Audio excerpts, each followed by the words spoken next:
Umaga po.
Nagtanong ka lang. Hey!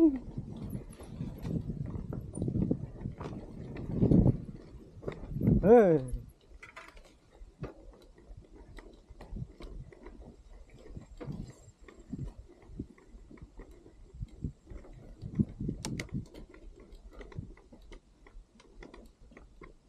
Upcamber.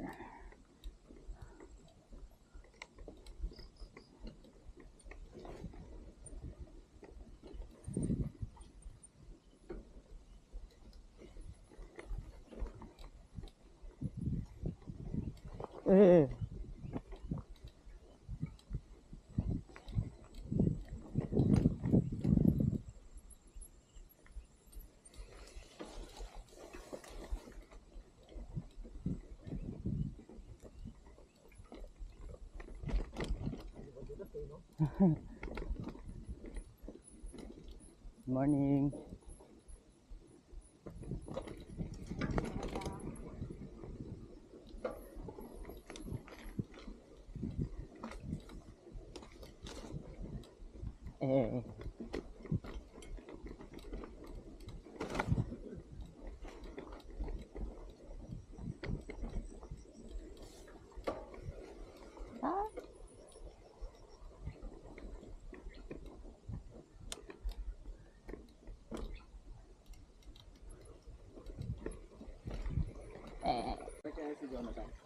May kasama, dito daw dapat sila eh.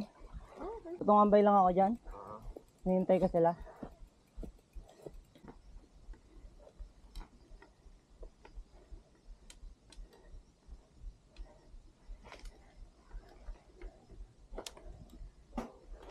Ah, shit.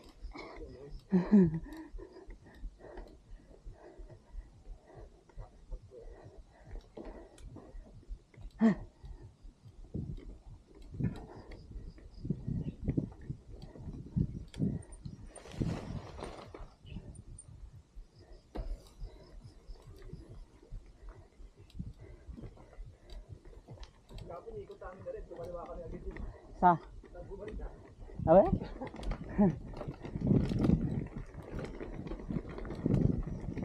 Hindi kayo dumiretso sa Bulak kahapon? Hindi na. Katamaran eh. Paano kumaliwa? Labas ako dyan sa may ano. Ay, hindi na kayo kumana sa tindahan? Di ba pag labas na sa kanto? Oo. Kung kaliwa na ulit kami sa may guardia na. Ah, guardian na kagad. Sabi ko na sa dire-diretso, pawis din tayo yan.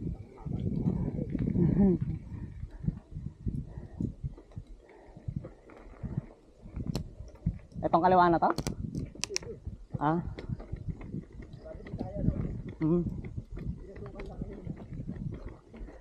Saan labas nando sa may semento? Oo, dito may kanto na sa may guardia. Ah. Ay, pili mo na, ganun ko dito Oo. Diyan kami dumadaan dati. Nung nagpapapasok ba.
Morning po.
Oh.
Hihi!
Kaliwa na lang.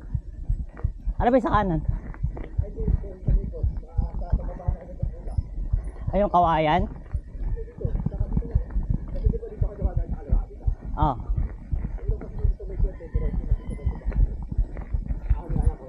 Dito na lang. Ah, meron din dyan.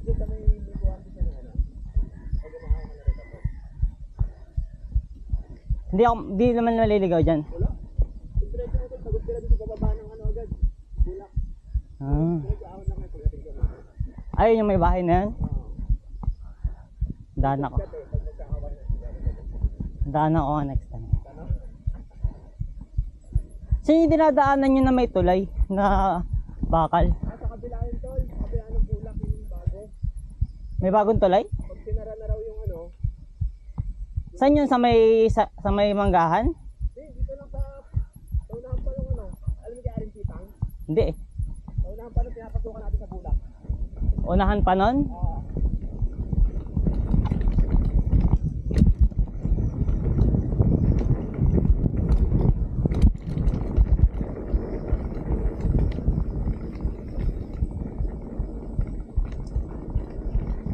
Yung aahon pa tapos mayroon may kakananan. Kanan.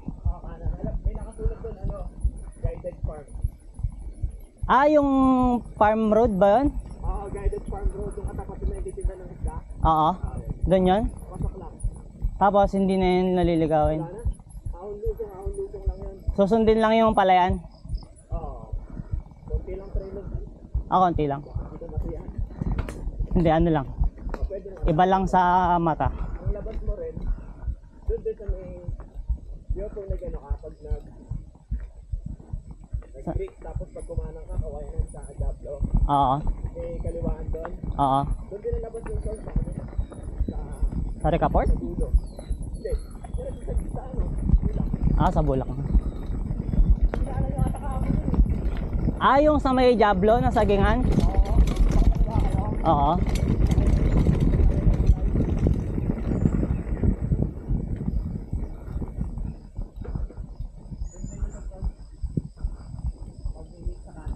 Oo.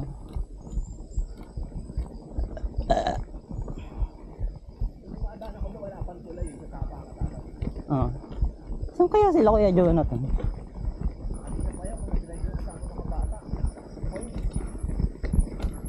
Sa bagay. Oo.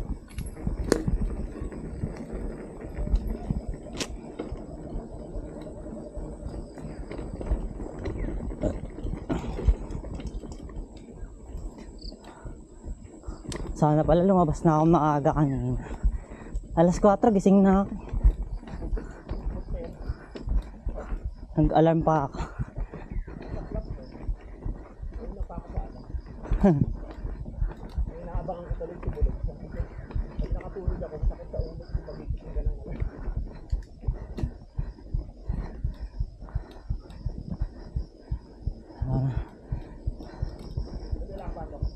Wala naman.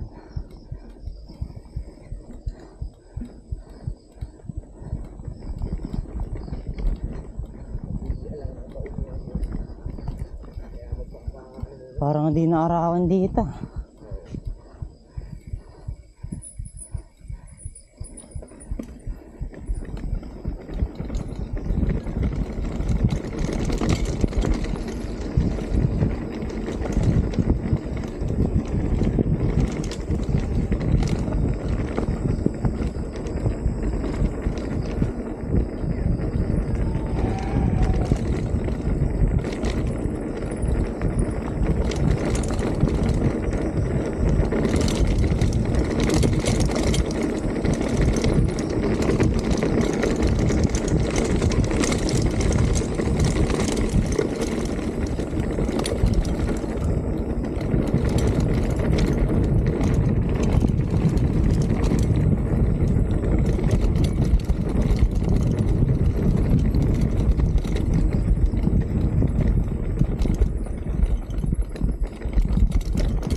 Lupa.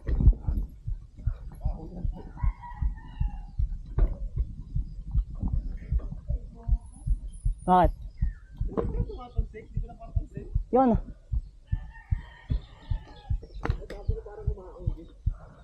Kumatalsik na.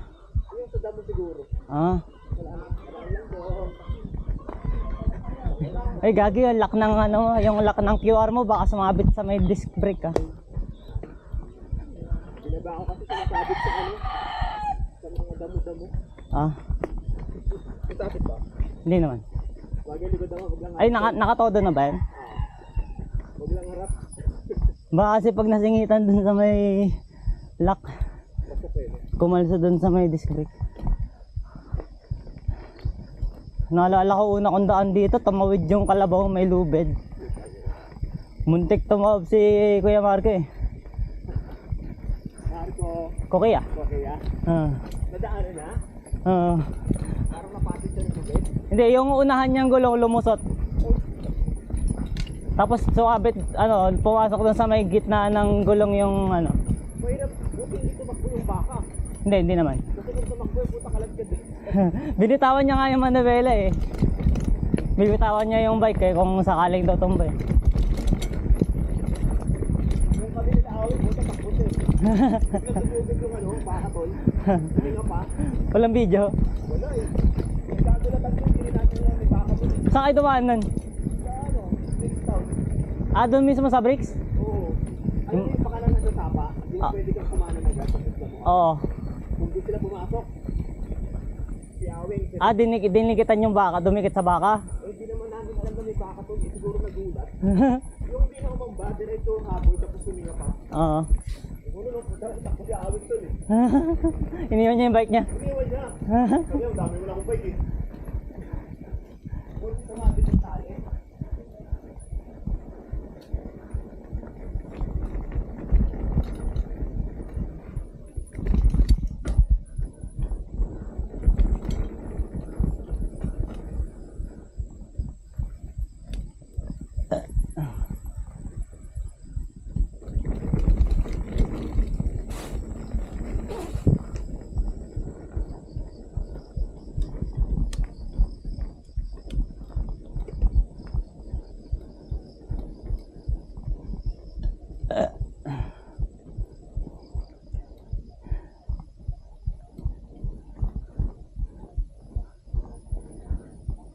Ah.